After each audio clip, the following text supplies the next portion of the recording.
మీరందరూ ఈరోజు ప్రార్థన చేసుకున్నారా? దేవుని వాక్యం చదువుకున్నారా? దేవునితో సమయం గడిపారా?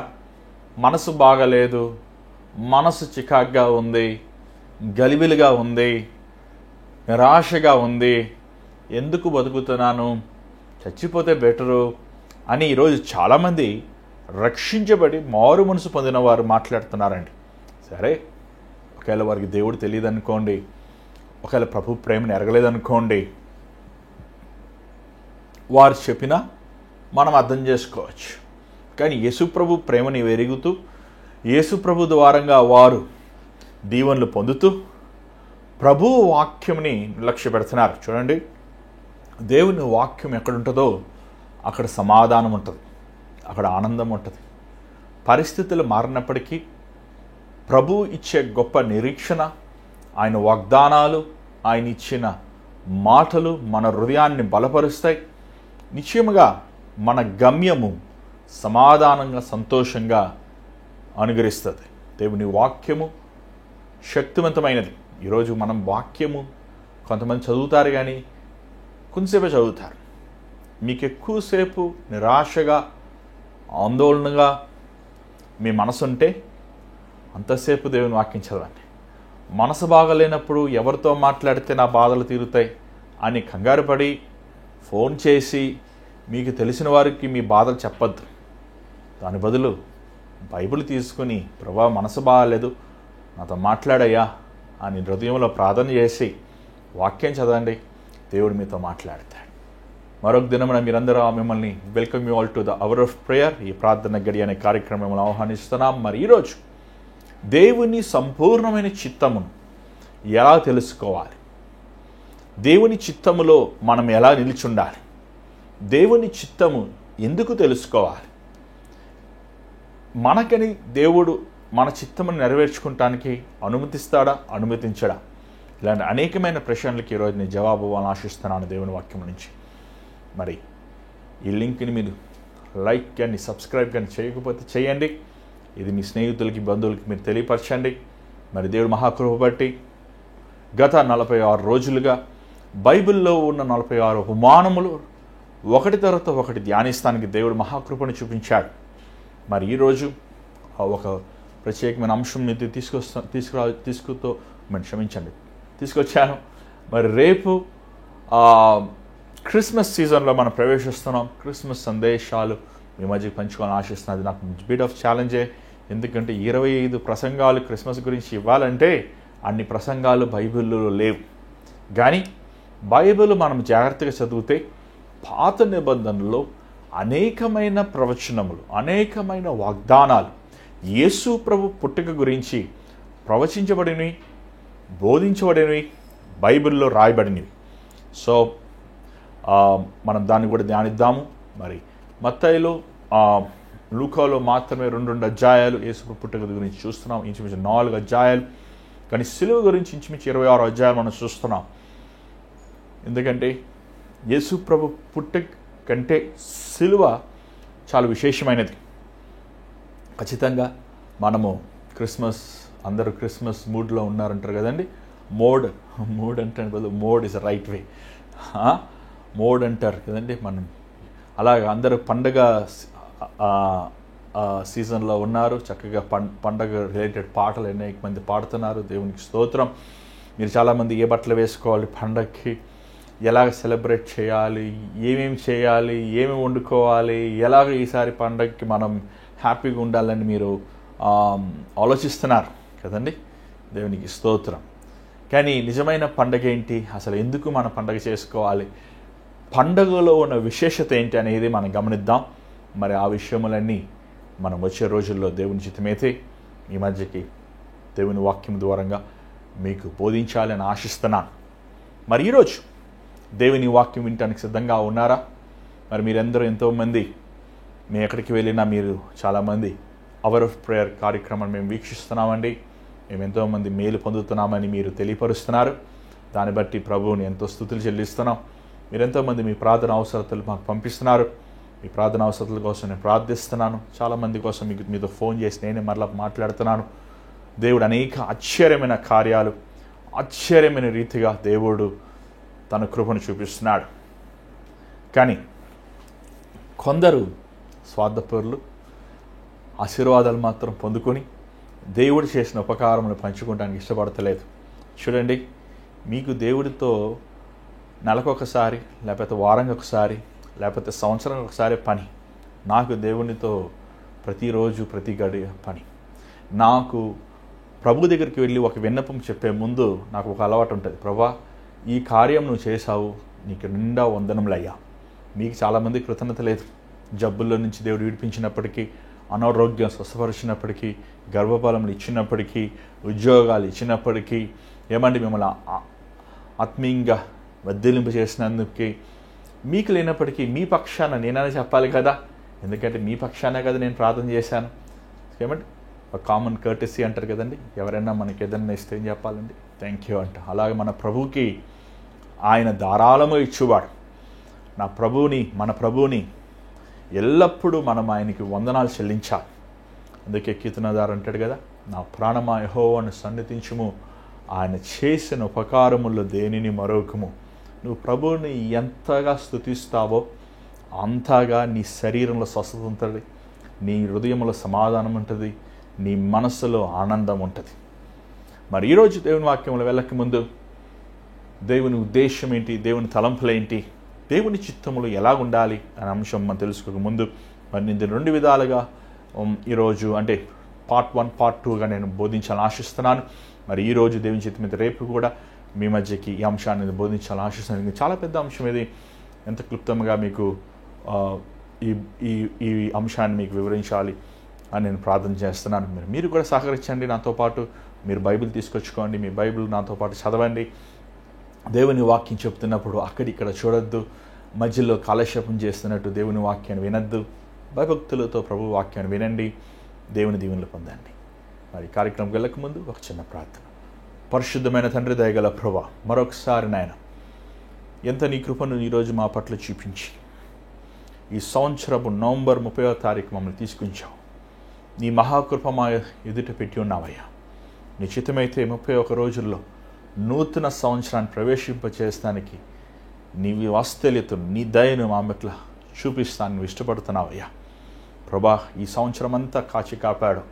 ఈ 11 నెలలు నాయన అయ్యా తిండి బట్ట నీడ మాకు ఇస్తూ మా ప్రాణమును కాపాడుతూ మృతి పొందిన వారి కంటే మాకైన వారు గనులైనప్పటికీ మమ్మల్ని సజీవులకు ఉంచి ఉన్నావయ్యా.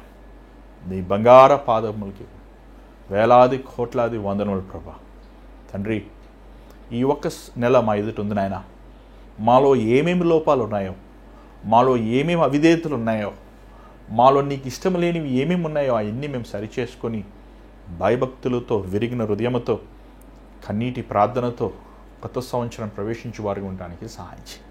అంత మాత్రం కాదయ్యా, ఈ డిసెంబర్ నెలలో నీ పుట్టుక ఒక విశేషమైనదయ్యా. అది లోకమంతటికి, సృష్టి అంతటికి, శూన్యమంతటికి ఆనందమని కలుగజేసింది ఆయన. తరతరాలు శతాబ్దాలు అయినప్పటికీ, ఎంతోమంది రాజులు పుట్టి మరణించినప్పటికీ నీ పుట్టుగా మానవ జాతికి విమోచన కలిగజేసింది ఆయన. తండ్రి, ఈ క్రిస్మస్లో ఉన్న నిజమైన ఆనందాన్ని మా హృదయంలో దయచే. సాతాను ఎక్కడ ఈ క్రిస్మస్ సమయంలో, అపవాది ఎక్కడ మా మీద కానీ మా కుటుంబం మీద కానీ వాడికి ఏం మాత్రం అధికారం ఉండకుండా నీ సంపూర్ణమైన నీ సమాధానం మేము కలిగి ఉండటానికి సహాయం చేయమని అయ్యా. అలుపున్న నన్ను నీ సులువు చాటు మరుగుపరచు. నీ బిడ్డలతో నువ్వు మాట్లాడు. యేసునామములో అడుగుచున్నాం తండ్రి, ఆమేన్. మరి ఆమేన్ చెప్పారా? కొంచెం పెద్ద ప్రార్థన చేశాను, కొంచెం క్యారీ అయిపోయానంటారు ప్రార్థనలు నీలమైనప్పుడు. ఏమండి, టైం చూసుకోం కదండి. అలాగే ఈరోజు దేవుని చిత్తం అంటే ఏంటి? ఇప్పటికే మీరు యూట్యూబ్లో కొడితే బోల్డ్ మెసేజెస్ ఉంటాయి. ఏమండి, ఇంటర్నేషనల్ లెవెల్లో, నేషనల్గా, రీజనల్గా కొన్ని వందల వేల సేవకులు ఈ అంశాన్ని బోధించారు. దేవుని చిత్తం. ఈరోజు ఈ ప్రశ్న మనం ఎప్పుడైతే అడుగుతారండి ఒక వ్యక్తి, నాకు తెలిసి ఒక వ్యక్తి ఈ ప్రశ్న ఎప్పుడు అడుగుతాడంటే ఒక అబ్బాయిని ఒక అమ్మాయిని ప్రేమించినప్పుడు అనుకుంటున్నాం. అప్పుడే స్టార్ట్ అవుతారు కదండి యవనస్తులు. అప్పుడే తను ఒక వ్యక్తిత్వంగా ఆలోచిస్తుంటాడు. ఈ అమ్మాయిని ప్రేమిస్తాం, ఈ అబ్బాయిని పెళ్లి చేసుకుంటాం, వీరితో కలిసి ఉంటాం, దేవుని చిత్తమా? ఏమండి, దాని తర్వాత స్టార్ట్ అవుతుంది. ఈ కాలేజీలో చదువుతాం దేవుని చిత్తమా, దాని తర్వాత ఈ ఉద్యోగం చేస్తాం దేవుని చిత్తమా, దాని తర్వాత ఏమండి ఈ ఇల్లు కొనుక్కుంటాం దేవుని చిత్తమా, ఈ వాహనం కొనుక్కుంటాం దేవుని చిత్తమా. చాలాసార్లు మనం దేవుని చిత్తమని పెద్ద పెద్ద వాటివి మనం కొనుక్కుంటున్నప్పుడు అడుగుతుంటాం, చిన్న వాటిని అడగం. ఏమండి, ఎవరు కొట్టుకెళ్ళి సబ్బు కొనుక్కోవాల్సి వచ్చినప్పుడు ప్రభువా ఈ సబ్బు కొనుక్కుంటాం నీ చిత్తం అని అడగం కదండి. ఏదైనా ఒక పెద్ద తీర్మానాలు చేస్తున్నప్పుడు మన జీవితంలో దేవుని చిత్తం కోసం మనం కనిపెడుతుంటాం. కానీ అసలు దేవుని చిత్తము అంటే ఏంటి? ఎందుకు మనం దేవుని చిత్తం తెలుసుకోవాలి? ఎలా తెలుసుకుంటాం దేవుని చిత్తం అనేది మనము గమనించాలి. బైబిల్లో అనేక ఉపమానములు, అనేక ఉదాహరణలు ఉన్నాయి. యేసు ప్రభు గొప్ప ఉదాహరణ మనం చూస్తున్నాం, మోషే గొప్ప ఉదాహరణ మనం చూస్తున్నాం, అబ్రహాము, సమూయేలు, యోసేపు, కొత్త నిబంధనల శిష్యులు, ఒక్కొక్క వ్యక్తిని మనం తీసుకొని ఆ వ్యక్తి ద్వారంగా దేవుని చిత్తము వారు ఎలాగ అనుకున్నారు, ఎలాగ వారి దేవుని చిత్తం నెరవేరింది అనేది భావం లేకపోతే అంశమును మనం మాట్లాడచ్చు. కానీ మనకు సమయం అందరి గురించి బైబిల్ తీసి మాట్లాడిన సమయం మనకు లేదు. కానీ మీరు చదవండి బైబిల్, దేవుడు మీకు బయలుపరుస్తాడు. చూడండి, మొదటగా దేవుని చిత్తము తెలుసుకోవాలంటే దేవుడు ఉన్నాడనేది తెలుసుకోవాలి. అసలు ఈ దేవుడి గుణం ఏంటి? ఈ దేవుడు ఎవరైనా, ఈయన ఎందుకు మన పట్ల చిత్తము నెరవేరుస్తున్నాడు, ఆయనకి మనకేం సంబంధము? ఈరోజు చాలామంది ఈ ప్రశ్న వేసేవారికి మొదటగా లోతైన రక్షణ మారు మనస్సు అనుభవం లేదండి. రక్షణ మారు మనస్సు, దాని తర్వాత బాప్తీసం వస్తుందండి. రక్షణ మారు మనస్సు అనేది ఆల్మోస్ట్ సిమిలర్, ఒకటే. కానీ బాప్తిజం అనేది వేరు. రక్షణ మారు మనస్సు లేకపోతే హృదయం కడగబడతాం, హృదయములో ఉన్న దుర్మార్గ స్థితి నుంచి విడుదల పొందుతాం, నీ హృదయము పవిత్రపరచబడతాం అనేది ఈరోజు చాలామంది క్రైస్తవులకి ఇది ఎరగని వారుగా, ఈ అనుభవం లేని వారుగా ఉంటున్నారు. ఈరోజు వార్తలు చూస్తున్నప్పుడు యాకోబు దొంగతనం చేశాను, యోసేపు వ్యభిచారం చేశాను, అబ్రహాము ఇతరులని హతం చేశాను అని మన వార్తల్లో చూస్తున్నాం. అరే, వీరి పేర్లు క్రైస్తవులు, వీరి పేర్లు భక్తుల పేర్లు, కానీ వీరి ప్రవర్తన దుర్మార్గుల కంటే నీచంగా ఉన్నారు వీరు అనే భావం మనం చూడగలుగుతున్నాం. కారణం ఏంటి? ఎందుకు వీరు ఇలా ఉన్నారు? ఏంటి వీరిలో ఉన్న సమస్య? వీరు క్రైస్తవులే కదా, వీరు క్రైస్తవులే, వీరికి దేవుడు తెలుసు కాబట్టే కదా క్రైస్తవ పేర్లు పెట్టుకున్నారు. కానీ వీరికి మారు మనస్సు అనే అనుభవం లేదు. చూడండి, మన హృదయం అన్నట్టు ఉంటుంది. చాలామంది హృదయం అంటే హార్ట్ షేప్ వేస్తుంటారు. చూడండి, ఈ హృదయము ఎక్కడుంటుందో తెలియదు, కానీ మనలో ఉంది. మన ఫిజికల్ హార్ట్ వేరు, మనలో ఉన్న ఆలోచింప చేసే మన మనసు అంటాం కదండి, ఆ మనసు అనేది ఎక్కడుంటుందని ఎవరికీ తెలియదు. కొంతమంది అంటారు మన మెదడు వెనకాల ఉంటుందంటారు, కొంతమంది గుండెలో ఉందంటారు, కానీ ఎక్కడున్నప్పటికీ అది మనలో ఉంది. ఈ మనసు లేకపోతే ఈ హృదయము దేవుని వాక్యం సెలవిస్తుంది, ఇది బహు ఘోరమైన వ్యాధి కలిగినది. చూడండి, నీ హృదయము చేసే తీర్మానములే నీ ప్రవర్తన ద్వారంగా నువ్వు దానిని ఎగ్జిబిట్ చేస్తున్నావు ఏమంటాం తెలుగులో, లేకపోతే ప్రత్యక్షపరుస్తున్నావు. నీ ఆలోచనలు, నువ్వు ఏం ఆలోచిస్తావు, నువ్వు మాటలు అలాగుంటాయి. నువ్వు ఏమి చూసి గ్రహించుకుంటావో నీ ప్రవర్తన అలా ఉంటుంది. నువ్వు ఏది వింటావో, ఏది నీ హృదయం గ్రహించుకుంటుందో, నువ్వు ఇతరులతో సంభాషించే విధము కూడా అలాగే ఉంటుంది. ఈ హృదయము దేవుని వాక్యం సెలవిస్తుంది, ఇది బహు ఘోరమైన వ్యాధి కలిగినది. ఎందుకు దేవుడు హృదయమునంత ఘోరమైన వ్యాధి కలిగి ఉన్నాడు? ఎందుకని? మనం ఎక్కువ కొవ్వు పదార్థాలు తిని దాన్ని కొవ్వు పెట్టేసి దాని బ్లాక్లు ఫామ్ అయినట్ట. చూడండి, దేవుడు మాట్లాడేవి ఆత్మ సంబంధమైన వాటివి. ఆత్మ సంబంధమైన వాటితో శరీర సంబంధమైన వాటిని పోల్చొద్దు. నువ్వు ఏమి తిందుమా, ఏమి తాగుదుమా, ఏం ధరించుకుందామా, ఏమి సంపాదించుకుందామా అనేది శరీర సంబంధమైనది. ఆత్మ సంబంధమైన వాడు తన హృదయము ఎలాగుంది, తన ఆలోచనలు ఎలాగున్నాయి, తన ప్రవర్తన ఎలాగుంది, తన వ్యక్తిగత జీవితము దేవునితో ఎలాగుంది అని తను పరిశోధించుకునేవాడు. చూడండి, దేవుడు ఆత్మ స్పిరిట్, గాడ్ ఇస్ స్పిరిట్. మనము కూడా ఆత్మ సంబంధమైన వారమే. ఈ శరీరం అనేది ఈ మట్టికి వెళ్ళిపోతుంది, ఆత్మ అనేది దేవుని దగ్గరికి వెళ్తుంది. ఈ శరీరము ఈ లోకముతో మృతి పొందుతుంది, కానీ ఆత్మకి చావు లేదు. మన జ్ఞాపకాలు, మనం మాట్లాడే సంభాషణలు, ద కాన్వర్సేషన్స్ అన్నీ కూడా ఈ ఆత్మ ఏమని it keeps as the memory. And దేవుడు రేపు మనల్ని తీరుస్తాడు. చూడండి, దేవుని చిత్తము అని తెలుసుకోవాలనుకున్న వెంటనే మీరు చాలామంది అనుకుంటున్నారు, ఈరోజు జోన్న చెప్తాడేమో మనకి ఏ కారు కొనుక్కోవాలి, ఎక్కడ స్టాక్ మార్కెట్లో మనీ పెట్టాలి, ఏమండి ఏ వ్యాపారం పెడితే నేను కోటీశ్వరుని అవుతాను, ఎక్కడ పెట్టుబడి పెడితే నాకు నా డబ్బులు అయిపోతుంది, ఏది దేవుని చిత్తమని అనుకున్నారేమో. కాదు. చాలామంది మీరు ఫోన్ చేస్తున్నారు, అన్న ఏ వ్యాపారం చేస్తే నేను సక్సెస్ పొందుతాను, ఏం చేయాలి చెప్పండి. చూడండి, లోక సంబంధమైన వాటి మీద నీ మనసు పెట్టవద్దు. The first most important thing the Bible says. రోమీయులకు రాసిన పత్రిక 12వ అధ్యాయము 2వ వచనం. దయచేసి ఈ బైబిల్ మీరు కూడా చూడండి, మాతో పాటు కలిసి చదవండి. రోమీయులకు రాసిన పత్రిక 12వ అధ్యాయము 2వ వచనం. మీరు ఈ లోక మర్యాదను అనుసరింపక ఉత్తమమును అనుకూలమును సంపూర్ణమునై ఉన్న దేవుని చిత్తమేదో పరీక్షించి తెలుసుకొనున్నట్లు మీ మనస్సు మారి నూతన మగుట వలన రూపాంతరము పొందుడి. ఏమండి తెలుగు ఇంగ్లీష్గా don't confirm the pattern of this world. ఈ లోకం ఒక పద్ధతిలో వెళ్తుందండి, ఒక మార్గంలో వెళ్తున్నారు వీరు. ఏమండి చదువుకోవాలి, చదువుకున్నాక మళ్ళీ డిగ్రీ చేయాలి, డిగ్రీ ఉద్యోగం సంపాదించుకోవాలి, దాని తర్వాత ఏమండి మీకు తెలుసు కదా దాని తర్వాత ఏం చేయాలి. అది ఒక ప్యాటర్న్లో వెళ్తున్నారు. లోక పద్ధతులు, లోక ఆచారాలు,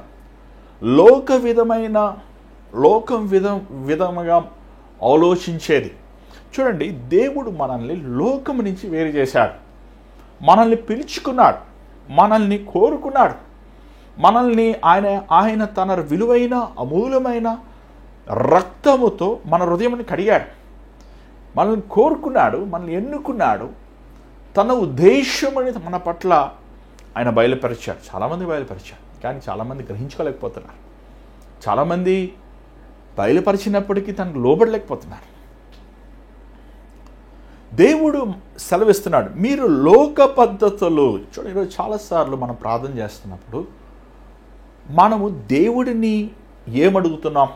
ప్రభువా, నా హృదయముని కడుగు, నా హృదయంని శుద్ధి చేయి, నా నోట్ల నుంచి సత్యము రావాలి, నేను యథార్థముగా జీవించాలి, నాలో ఉన్న కుయుక్తి మోసబుద్ధి తీసే ప్రభువా, నన్ను కడుగునాయనా, నాలో ఉన్న లోపములు ఏమున్నాయో అవి తీసిపడే ప్రభా అని ప్రార్థన చేస్తున్నామా? లేకపోతే ప్రభా నాకు అది దయచేయి, ప్రభా నాకు ఇది దయచేయి, ప్రభా నన్ను అలాగ చేయి, ప్రభా నన్ను ఇలాగ చేయి, ప్రభా నేను సాధించాలి, నేను ఈ సాధించాలి అని అడుగుతున్నామా? చూడండి, శరీర సంబంధమైన వాడు, ఈ శరీరము నిరంతరమైనది కాదు. ఈ శరీరము కృషించిపోతుంది. ఏమండి, బాలులుగా ఉంటాం, యవనస్తులుగా ఉంటాం, మధ్య వయసులో ఉంటాం, వృద్ధాప్యంలో వెళ్ళిపోతాం. ఈ శరీరమును మనం ఎంత జాగ్రత్తలు తీసుకున్నా, దీనికి ఎంత ఆహారం పెట్టినా, దీనిని ఎంత సుఖ పెట్టినా, దీనికి ఎంత ఖరీదైన వస్తువులు కానీ ఆడంబరాలు కానీ మనం ఇచ్చినా ఈ శరీరము కృషించిపోతుంది. ఇది మట్టిలోకి వెళ్ళినప్పుడు వారం రోజుల్లో మట్టితో మొత్తం కలిసిపోతుంది. కానీ నీ ఆత్మ నిరంతరమైనది. ఈ ఆత్మకి చావు లేదు. నీ ఆత్మ యుగములు తరతరములు నిత్యము జీవించేది. మొదటగా నువ్వు దేవుని చిత్తములోకి నువ్వు రావాలంటే, దేవుని చిత్తమనుసారంగా నువ్వు నివసించాలంటే, దేవుని చిత్తములో ఈ లోకము బ్రతకాలంటే నువ్వు మొదటగా మారు మనస్సు పొందాలి. ఏమంటే అధ్యాయం అది సెలవిస్తుంది, మారు మనస్సు అంటే ఈ పదం ఎప్పుడు విన్నారండి మీరు ఎవరన్నా?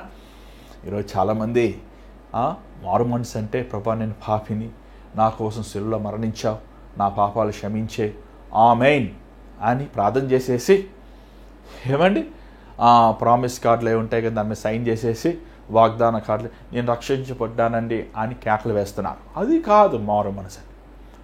మారు మనసు అనేది నీ హృదయములో మారుతాం. ఒకప్పుడు నువ్వు కోపిష్టివి, ఒకప్పుడు నోరు తెరిస్తే అబద్ధాలు ఆడతావు, ఒకప్పుడు భయంకరమైన మోసగాడివి, ఒకప్పుడు ఇతరులను దూషించువాడివి, ఒకప్పుడు నువ్వు భయంకరమైన వ్యభిచారము, కామము, ఆలోచనలు కలిగి ఉన్నవాడివి, ఒకప్పుడు ధనాపేక్షతో నిండి ఉన్నవాడివి, ఒకప్పుడు ఇతరుల హాని చేయవాడివి.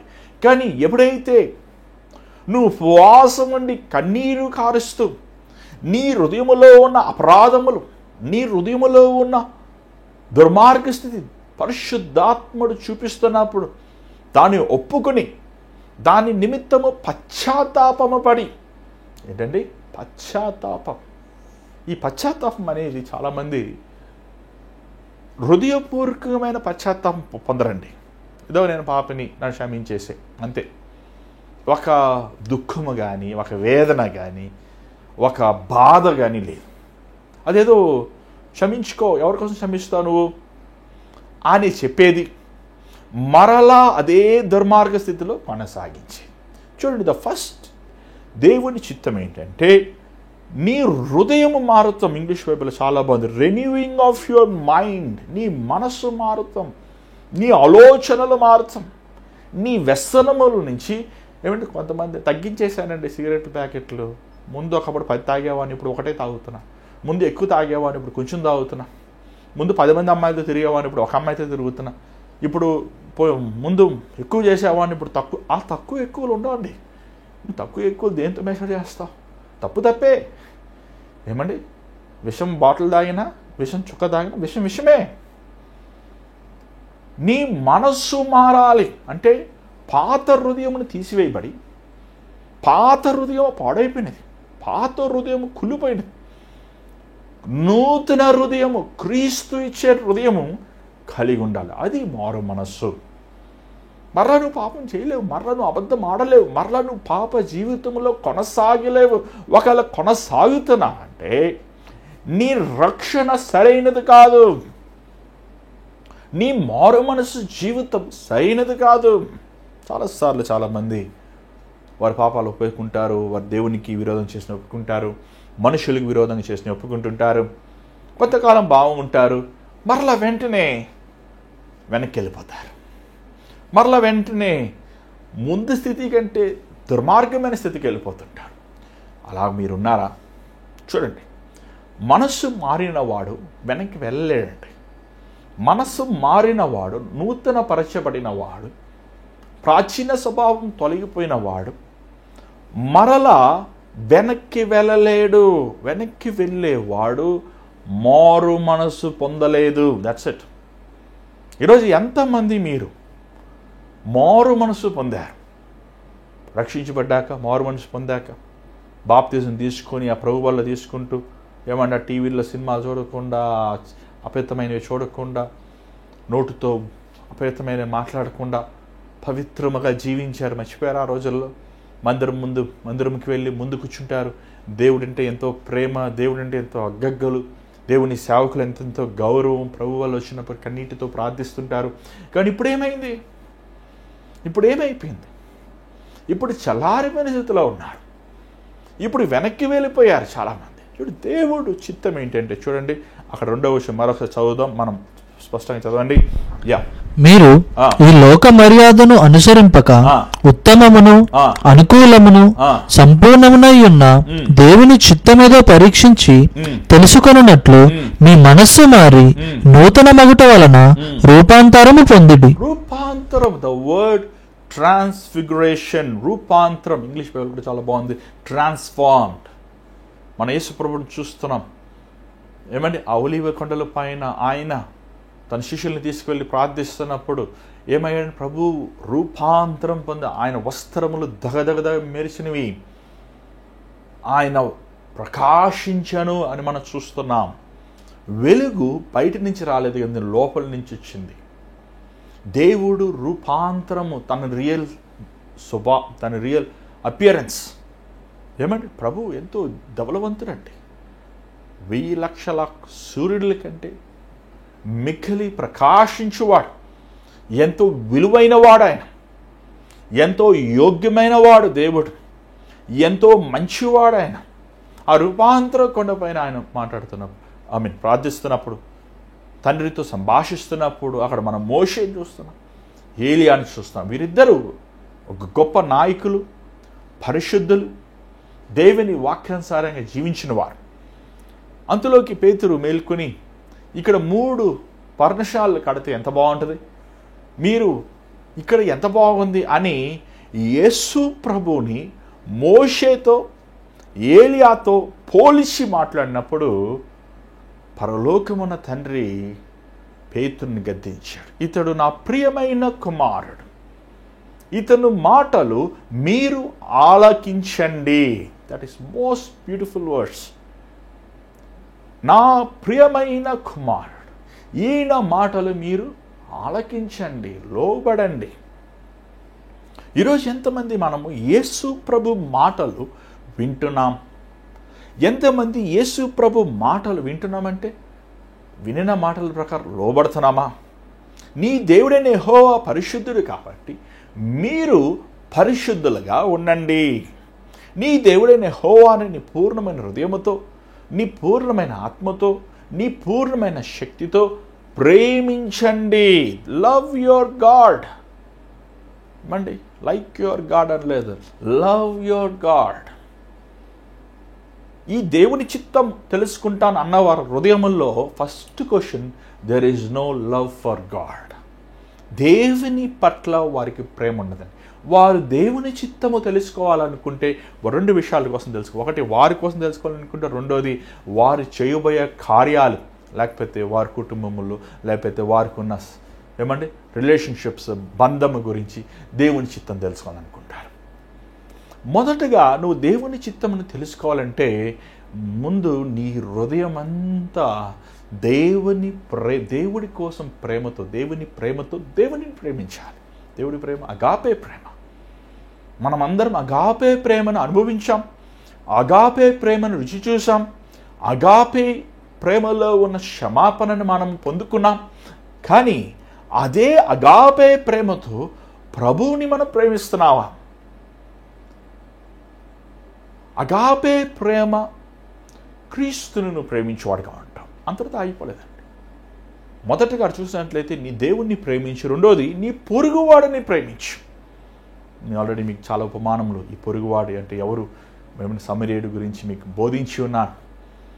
నీ పొరుగువాడిని ప్రేమించు. ఒక వ్యక్తి పక్కవాడిని ప్రేమించలేకపోతున్నాడంటే ఆ వ్యక్తి దేవునిని ప్రేమిస్తలేదండి. That simple it is. ఏంటి చాలాసార్లు మనలో ప్రాబ్లం ఉంది, ఏమని ఇంత మంచిగా మాట్లాడినా ఆయన ఇలా మాట్లాడతాడు ఏంటి అని అనుకుంటాం మనం. కానీ ప్రాబ్లం మనతో కాదు, ప్రాబ్లం ఆయనతోనే ప్రాబ్లం. ఆయన మొదటగా దేవుని ప్రేమిస్తలేదు. ఆయన దేవుణ్ణి ప్రేమిస్తేనే పక్కవాడిని ప్రేమిస్తాడు. తెలుసా మీకు? మనం ఎవరినైనా ప్రేమించలేకపోతున్నామంటే మనలో ద్వేషము, కపటము, ఈర్ష్య, మనలో ఆయాసం ఉంటుందంటే మనము దేవునిని ప్రేమిస్తలేదు. ద ఫస్ట్ మోస్ట్ కమాండ్మెంట్ దేవుణ్ణి ప్రేమించి, రెండోది నీ పొరుగువాడిని ప్రేమించు. మళ్ళీ ఇక్కడ కూడా ప్రేమ అంటే అగాపే ప్రేమతో ప్రేమించు. చాలా కష్టమండి. ఇంత కష్టమైతే మాకు వద్దండి బాబు యేసుప్రభు అంటున్నారు చాలామంది. అవును, యేసుప్రభు అన్నాడు ఆ మాట. ఇది ఇరుకైన మార్గము, కొందరే ప్రవేశిస్తారు. అంత ఈజీగా అందరూ పరలోకంకి వెళ్ళిపోతే పరలోకం కూడా నరకం అయిపోదా? చేయండి. చాలామంది అంట నేను వాళ్ళు పడరండి, వాళ్ళకి మాకు మాటలు లేవండి, మేము వాళ్ళ కలం అండి, మాకు వాళ్ళకి ఏ సంబంధం లేదండి. ఒక ఆమెనింది, ఆమె వస్తానన్నా మేము చచ్చినా ఈ చచ్చిగా రామమ్మ. నేను అన్నానమ్మా మరి ఎట్లమ్మా, మరి మీరిద్దరు పరలోకం వస్తే పరలోకం పోనా పర్లేదన్న, నాకు ఆ మటుకు నువ్వు ఉండకూడదు, ఆమె చూడకూడదు. చూడండి నువ్వు ఎలాగా దేవుని చూడు, దేవుని చిత్తములో సంపూర్ణమైన చిత్తములో నువ్వు ఉండాలంటే ఫస్ట్ స్టెప్, ఫస్ట్ మోస్ట్ నీ హృదయం మారాలి. ఆ హృదయంలో నుంచి దేవుని ప్రేమించాలి, అగాపే ప్రేమని, నీ పొరుగు వాడిని ప్రేమించాలి. ఏమంటే అగాపే పాపం కూడా ఉందండోయ్. ఏంటది అగాపే పాపం? లోక ప్రేమ. ఇది మూడో ప్రేమ. లోకంని ప్రేమించేవాడు దేవుడిని ప్రేమించలేడు, పొరుగువాడిని ప్రేమించలేడు. అనుకుంటాం మనం ప్రేమిస్తున్నామని, కానీ ఆ ప్రేమలో పవిత్రత ఉండదు, ఆ ప్రేమలో త్యాగం ఉండదు, ఆ ప్రేమలో ఏమండి సమర్పణ ఉండదు, విధేయత ఉండదు. దేవుడు మనల్ని మొదటగా ఆయన చిత్తం ఏంటంటే మన మనస్సు మారాలి. ద ఫస్ట్ మోస్ట్ ఇంపార్టెంట్, మనస్సు మారేవారుగా మనం ఉన్నామా? This is how the God, దేవుడు తీర్మానం చేశాడు, నేను కాదు చేసి. ఏమంటే ఇంకొక మాట మనం చూస్తున్నాం.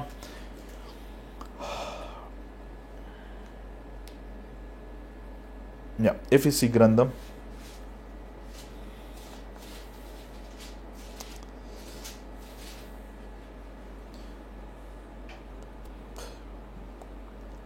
15వ వచనం, సరే 5వ అధ్యాయం 15వ వచనం చదవండి. అంటే మీరు మొత్తం చదివితే బాగుంటుంది, కానీ మనం చదువుదాం. మీరు ఫస్ట్ చదవండి. ఎస్. దినములు చెడ్డవి గనుక మీరు సమయమును పోనీయక సద్వినియోగము చేసుకొనుచు అజ్ఞానుల వలె కాక జ్ఞానుల వలె నడుచుకొనున్నట్లు జాగ్రత్తగా చూచుకొనుడి. చదవండి. ఇందు నిమిత్తము మీరు అవివేకులు కాక ప్రభు యొక్క చిత్తమేమిటో గ్రహించుకొనుడి. చూడండి, ఇక్కడ దిస్ ఆల్ ఒక బిగ్ పేరా. ఏమండి? ప్రభువుకు చిత్తం ఏంటో గ్రహించుకోనండి. చూడండి, ఈరోజు మనము చాలాసార్లు చాలా వాటిని గ్రహించుకుంటాం కదండి, ఖచ్చితంగా గ్రహించుకుంటాం, కానీ దేవుని చిత్తం ఏంటో గ్రహించుకోలేకపోతున్నాం. ఏంటి దేవుని చిత్తం? కొంచెం ముందుకు వెళ్ళండి, కొంచెం ముందుకు వెళ్ళండి. 3వ వచనం చదవండి దయచేసి. 3వ వచనం చదవండి. మీలో జారత్వమే గాని ఏ విధమైన అపవిత్రతయే గాని లోభత్వమే గాని వీటి పేరైనను ఎత్తకూడదు, ఇదే పరిశుద్ధులకు తగినది. కృతజ్ఞత వచనమే మీరు అచ్చరింపవాలనని మీరు బూతులేనను పోకిరి మాటలేనను సరసోక్తులేనను ఉచ్చరింపకూడదు, ఇవి మీకు తగవు. వ్యభిచారి అయినను అపవిత్రుడైనను విగ్రహారాధకుడై ఉన్న లోబియై ఉన్నను క్రీస్తు యొక్కయు దేవుని యొక్కయు రాజ్యమునకు హక్కుదారుడు కాడు. సంగతి మీకు నిశ్చయముగా తెలియను. వ్యర్థమైన మాటల వలన ఎవడను మిమ్మల్ని మోసపరచి నీయకుడి. ఇట్టి క్రియల వలన దేవుని ఉగ్రత అవిధులైన వారి మీదకి వచ్చును గనుక మీరు అట్టి వారితో పాలువారై ఉండకుడి. చాలు. ఇక్కడ కొన్ని అంశాలు దేవుడు చెప్తున్నాడు మనకి అర్థం చేసుకోవాలంటే.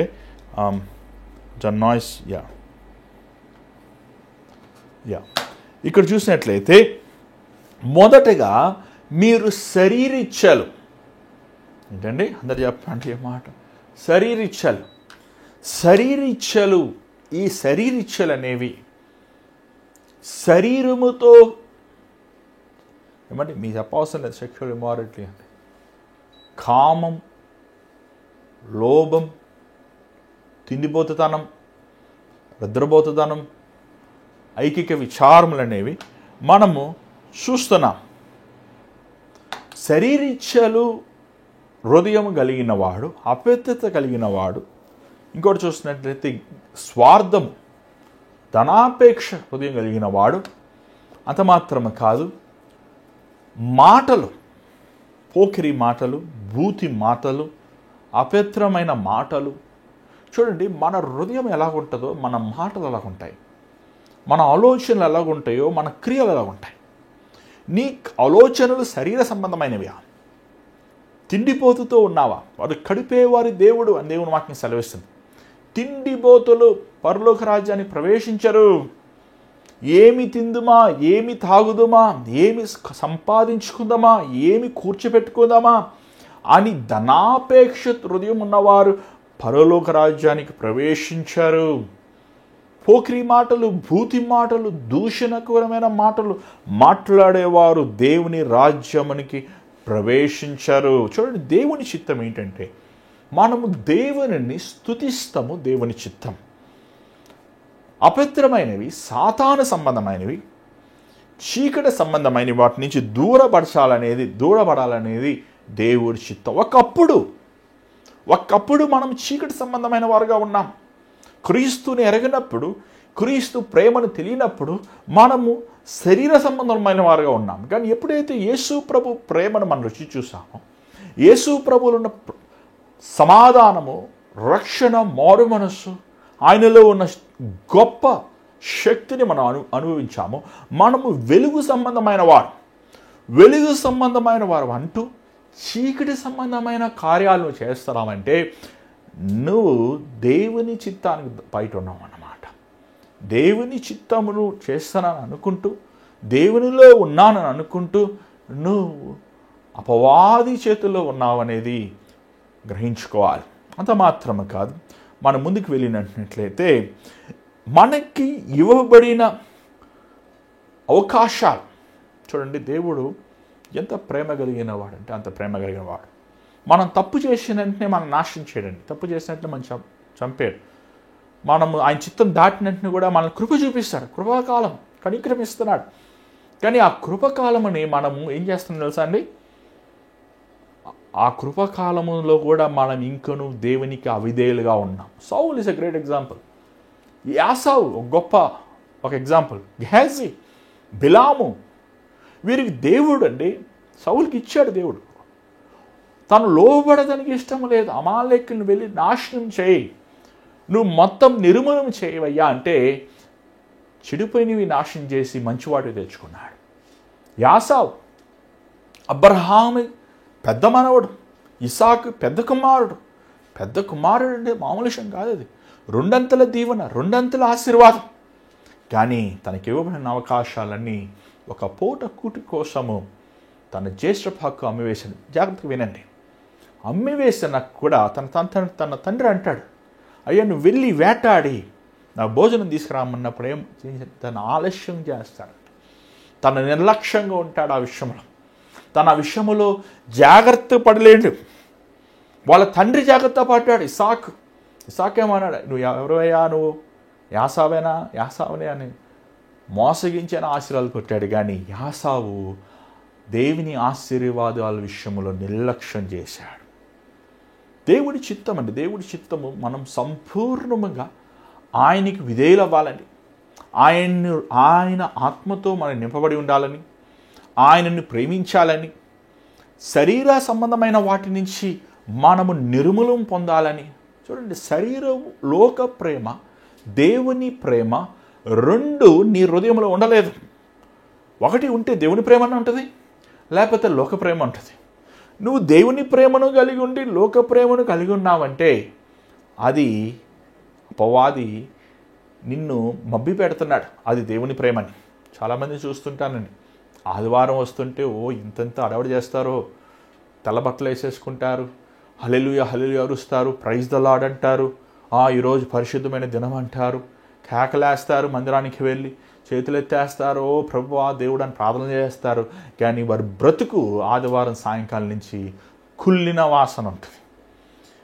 దేవుని ప్రేమ ఉన్నవాడు ఆదివారం మాత్రమే కాదు, లేదా పండగ సమయంలో మాత్రమే కాదు, అనుదినము అనుక్షణము దేవుని మనసు, తన మనసంతా ప్రభువుతో నిండి ఉంటాడు. ప్రభు చిత్తమును చేయాలని ఆశించిన వాడు, అక్కడ మనం చూసినట్లయితే చూడండి 18వ వచనం చదవండి దయచేసి. మరియు మద్యముతో మత్తులై ఉండకుడి, దానిలో దుర్వ్యాపారము కలదు, అయితే ఆత్మపూర్ణులై ఉండుడి. ఒకరినొకడు కీర్తనలతోనూ సంగీతములతోనూ ఆత్మ సంబంధమైన పాటలతోనూ హెచ్చరించుచు మీ హృదయములలో ప్రభువును గూర్చి పాడుచు కీర్తించుచు మన ప్రభువైన యేసుక్రీస్తు పేరట సమస్తమును గూర్చి తండ్రి అయిన దేవునికి ఎల్లప్పుడూ కృతజ్ఞతాస్తుతులు చెల్లించుచు క్రీస్తునందుల భయముతో ఒకరినొకడు లోబడి ఉండుడి. దేవుని ప్రేమ కలిగిన వ్యక్తి, లేకపోతే దేవుని చిత్తమును చేయాలనుకునే వ్యక్తి, ముందు పాపం బయట ఉంటుంది, రెండోది తను ఏం చేస్తాడు? పరిశుద్ధాత్మతో నింపబడి ఉంటాడు. అది దేవుని చిత్తం. పరిశుద్ధాత్మ ఏమండి 4 5 కాదు, దేవుని శిలువ రక్తము ద్వారంగా కడగబడి బాప్తిజం తీసుకున్న ప్రతి ఒక్కడు దేవుని ఆత్మ ద్వారంగా నింపబడాలనేది దేవుని చిత్తం.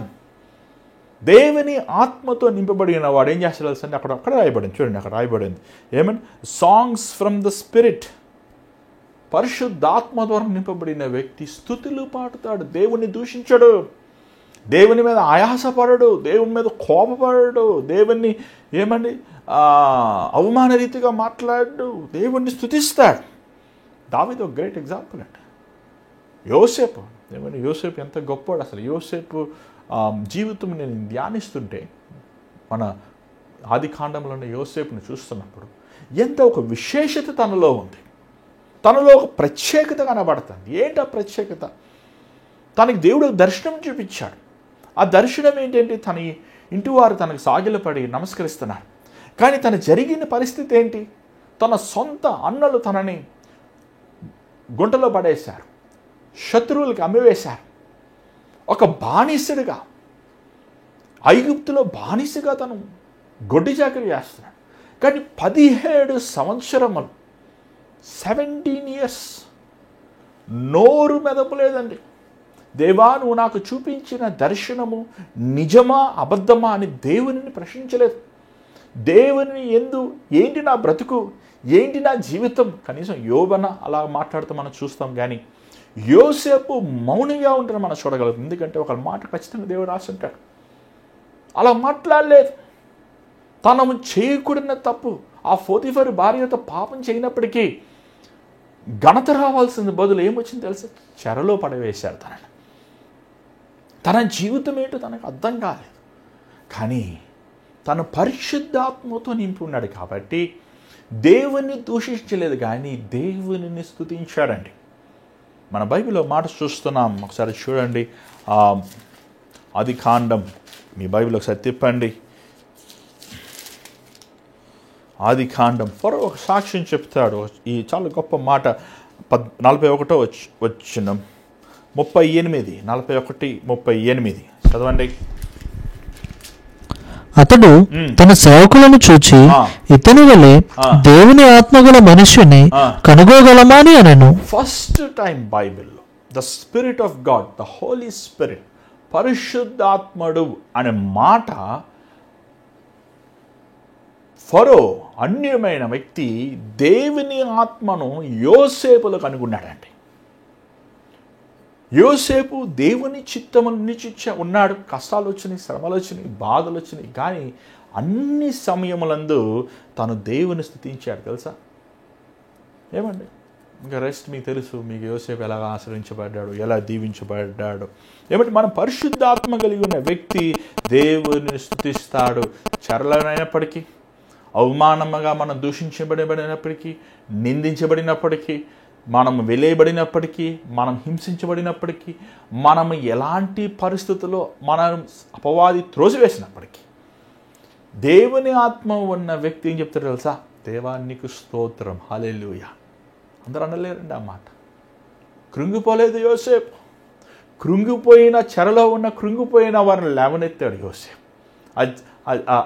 ఆ జైలు అధిపతి అన్నాడు, అయ్యా నా మాట ఎవరు వింటలేదు, అందరూ నీ మాటలు వింటున్నారయ్యా. ఎందుకు అంత ప్రేమ, ఎందుకు అంత గౌరవం యోసేపుకి? ఎందుకంటే చెరలో ఉన్న వారిని ప్రోత్సాహపరిచాడు. దేవుని గొప్పతనముని, దేవుని మాధుర్యాన్ని, దేవుని శక్తిని నిరూపించాడు. ఇది దేవుని చిత్తం. వీళ్ళు సరిలేరు, వాళ్ళు సరిలేరు, ఆయన సరిలేరు, ఈయన, వాళ్ళందరినీ పక్కన పెట్టండి. నువ్వు సరిగా ఉన్నావా, మనం సరిగా ఉన్నావా? ఏమంటే మనం సరిగా ఉంటే మన చుట్టుపక్కల ప్రతి ప్రాంతము మనము సరి చేయగలిగిన వారు. ఎందుకంటే దేవుని ఆత్మ మనల్ని కాల్చినప్పుడు, మనల్ని పవిత్రపరచబడినప్పుడు, మనల్ని వెలిగించినప్పుడు మనం అనేక లక్షలాది మందికి వెలుగుగా ఉంటాం. ఇది దేవుని చిత్తం. దేవుని చిత్తం అంటే ఏమనుకుంటున్నారు? ఏమండి? ఇంకా రేపు మరి అనేక అంశాలు రేపు ధ్యానిద్దాం. మరి ఇంతటితో నేను ముగిస్తున్నాను, సమయం అయిన వల్ల. దయచేసి మీరు కూడా సంపూర్ణమైన దేవుని చిత్తాన్ని తెలుసుకోండి. మొదట మీరు హృదయం ఇవ్వండి, మారు మనసు పొందండి, లోకం నుంచి, శరీరం నుంచి, లోకాశల నుంచి విడుదల పొందండి. పవిత్రత, పరిశుద్ధతను ప్రేమించండి. దేవుని వాక్యంతో నీ మనసు నింపుకొని పరిశుద్ధాత్మతో నింపబడేయండి. దేవుని స్తుతులు చెల్లించండి. ఎలాంటి పరిస్థితులైనప్పటికీ ఇది దేవుని చిత్తం. స్థలం ఉంచండి, ప్రార్థన చేద్దాం. పరిశుద్ధమైన తండ్రి, దయగల ప్రభా, నీ సంపూర్ణమైన చిత్తములో మేము ఉండాలి అని మేము ఆశపడుతున్నామయ్యా. లోకానికి don't be confronted to the world. అయ్యా, మేము లోకానికి ఆయన మిళితమై ఉండక, అయ్యా మేము నవీన స్వభావం కలిగి ఉన్నవారుగా, మా మనస్సు మార్పు చెందేవారుగా ఉండడానికి సహాయించి, శరీరిచ్చలు, లోకాశలు, ధనాపేక్ష, డంబముని, గర్వముని, సాతాను సంబంధమైనవి మా హృదయములో ఉండకుండా నీ రక్తము ద్వారంగా కడగబడేవారు, నీ విలువైన అమూల్యమైన నీ వాక్యముతో మా హృదయం నింపుకొని, అన్నిటికంటే నీ పరిశుద్ధాత్ముడు మా శరీరములు, మా దేహములు, మా ప్రాణము, మా జీవితము ఆయనకి నివసించే నిలయముగా మేము చేసుకునడానికి సహాయించి, మా నోటి నుంచి స్తుతి, ఆరాధన, కృతజ్ఞత కలిగిన మాటలు, దయగలిగిన మాటలు, క్షమించే మాటలు, సహించే మాటలు, సత్యమైన మాటలు మేము మాట్లాడటానికి సహాయించి, మా జీవితాన్ని కడుగయ్యా, మా బ్రతుకుల్ని కడుగయ్యా, మా హృదయములను కడుగయ్యా. మేము నీ చిత్తము చేస్తున్నాం అనుకుంటూ మా హృదయమును అప్రతిగా పెట్టుకుంటున్నామయ్యా. మమ్మల్ని క్షమించిన ఆయన, నీ అగాపే ప్రేమతో ప్రేమించే మనసు మాకు దయచేయండి ఆయన. ప్రతి అవకాశము, ఇవ్వబడిన అవకాశం సద్వినియోగపరుచుకొని మమ్మల్ని మేము నేను నీ ఎదుట విలువైన వారుగా, నువ్వు మెచ్చుకునేవారుగా మేము ఈ లోకములు జీవిస్తానికి సహాయం చేయమని, ఇంతవరకు విత్తన వాక్యం నీ బిడ్డల హృదయములను నువ్వు మాట్లాడినందుకు వందనం. నీ చిత్తమైతే మరలా రేపు కలుసుకుంటాం, కృప చూపించమని యేసు నామములో అడుగుచున్నాం తండ్రి, ఆమేన్. మరి ఈరోజు దేవుని మీతో మాట్లాడుతూ మాకు తెలియపరచండి. మీ ప్రార్థన అవసరతలు దయచేసి స్క్రీన్ మీద కనబడుతున్న నెంబర్కి వాయిస్ మెయిల్, వాట్సాప్ పంపించవచ్చు. అంత మాత్రం కాదు, ఈ భారమైన పరిచర్లో దేవుడు మిమ్మల్ని ప్రేరేపిస్తే మీ గ్రూపులు మీ విరాళాలను పంపించవచ్చు. స్క్రీన్ మీద కనబడుతున్న Google pay, PhonePe account numbers ద్వారంగా ఈ విరాళాలను పంపించండి. మరి ఎంతోమంది మీరు మేలు పొందుతున్నారు, చాలామంది కోసం ప్రార్థిస్తున్నారు, ఎంతోమంది మీరు మీ జీవితంలో ఫలితం చూస్తున్నారు, కానీ దేవునికి ఇచ్చే విషయంలో మీరు నమ్మకంగా లేరు. దానివల్ల పరిచర్య కుట్టుబడుతుంది. దయచేసి జ్ఞాపకం చేసుకోండి. ఒకవేళ ఈ పరిచర్యకి మీరు కొత్త వారైతే, ఎప్పుడు మీరు ఎరగిన వారైతే ఈ మాటలు మీకు తగవు, కానీ ఈ పరిచర్య ద్వారా మీరు మేలు పొందుతున్నారైతే మీరు ఈ పరిచర్యలో పాలు పొందాల్సిన అవసరం ఉందనేది మీరు గుర్తుపెట్టుకోండి. మరి దేవుని చిత్తమైతే రేపు కలుసుకుందాం. అంతర్ God bless you. Take care.